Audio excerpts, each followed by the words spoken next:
আজকে সকালে ঘুম থেকে উঠে দেখি হাজবেন্ড কালো বোনা খাবে, গরুর মাংসে কালো বোনা। আমার কাছে অনেক উপকরণ ছিল না, আর আমি কিভাবে ঝটপট করে গরুর মাংস কালো বোনা করবো সেই চিন্তায় পড়ে গেলাম। আগে ফ্রিজ থেকে মাংসটা বের করে মাংসটা ভিজাইতে দিলাম। এরপরে ঘরের সাংসারিক অনেক অনেক কাজ আছে, সে কাজগুলো সেরে নিলাম। দেন গরুর মাংসের টুকরাগুলো একটু সাইজে বড় ছিল, সেই মাংসের টুকরাগুলো কেটে ধুয়ে টুয়ে একটা কড়াইতে নিয়ে নিলাম। তারপরে গিয়ে মশলাপাতি যা লাগে সব কিছু দিয়ে ভালো মতে গরুর মাংসটা মাখিয়ে ফেললাম। আমি কিন্তু সচরাচর কালো ভুনাটা এভাবে করি না। আমি গরুর মাংসে কালো ভুনাটা করি পেঁয়াজ, রসুন পেস্ট, আদা পেস্ট সব কিছু দিয়ে, সাথে টক দই, তারপরে পেঁয়াজ বেরেস্তা দিয়ে খুব ভালো মতো মাখিয়ে মেরিনেট করে রেখে দেই।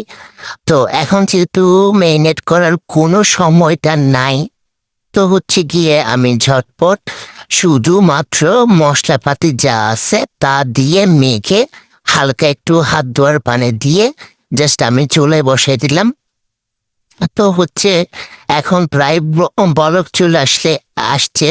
আমি কিন্তু কোনো পানি দিব না, একদম এই এতটুকু পানিতে নাড়াচাড়া করে তারপরে আমি পানিটা শুকিয়ে ফেলবো।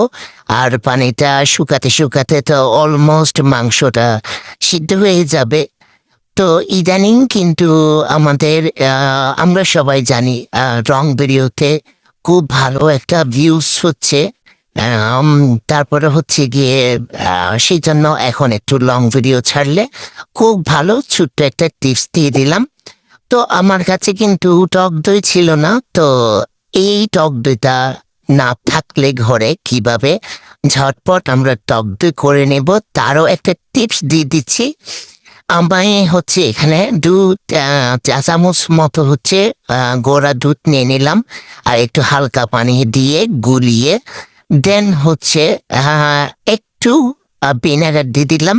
আর আবারও একটু ভালো মতে একদম ফেটে নিয়ে 5 মিনিটের জন্য ওইদিকে রেখে দেব। ততক্ষণে আমার মাংসটা একটু ভালো মতো যখন একটু শুকনা শুকনা টাইপের হয়ে আসছে, আমি এখন সেই দুধটা দিয়ে দিলাম, অর্থাৎ টক দই যেটা করছি সেটা আর কি। তো দিয়ে আবারও ভালো মতে নেড়ে চেড়ে ঢাকা দিয়ে দেয়।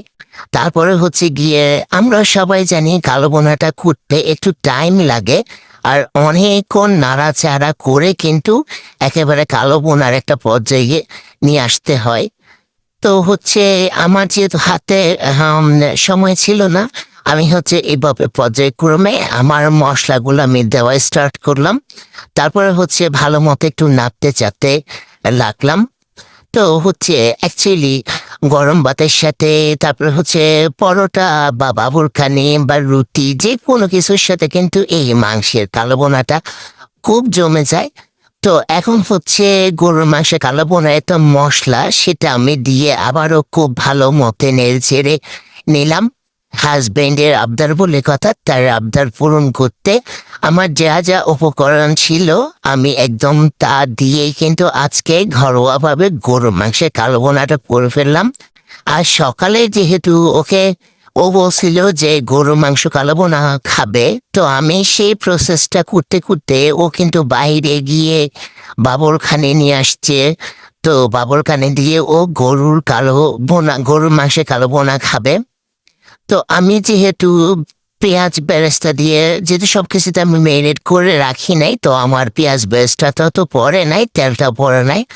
তো আমি কি করছি, একেবারে আমার যখন মাংসটা একদম মাখা মাখা হয়ে আসছে, পুরা মানে একেবারে শুকনা হয়ে আসছে, তখন কিন্তু আমি আলাদা একটা কড়াইতে তেল নিয়ে পেঁয়াজ বেরেস্তা করে পেঁয়াজ বেরেস্তা সহ আমি তেলটা এখনই দিয়ে দিলাম।